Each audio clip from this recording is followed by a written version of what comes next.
how to fix Gmail account couldn't sync in on Gmail.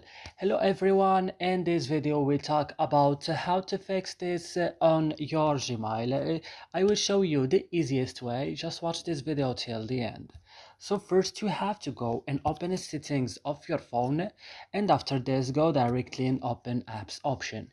Here as you see we'll find all the applications that you have on your phone. You will search only for Gmail, and here you have to go right now to storage option, click on clear cache and go back. Don't click on clear data guys, click on force stop right now and click OK. And now you have to back and go to Play Store, update Gmail and restart your phone. After restarting your phone, your problem will be fixed. So I hope guys this video is helpful for you. Don't forget to like in, also subscribing in our channel, and see you in another video.